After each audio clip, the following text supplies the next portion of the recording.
Charchadim. Boshqa bunaqa yashashni xohlamayman. Necha yil bo'ldi, 3 ta bolamiz bor. Lekin hali ham uyimiz yo'q. Ijara yurib sarson bo'lib ketdik.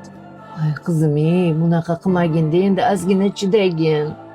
Bola chaqang bilan, kuyoving bilan bemalol kelib biznikida yashab turishinglar mumkin. Joyimiz yetarli. Ming marta aytdim kuyovingizga. Nima emish?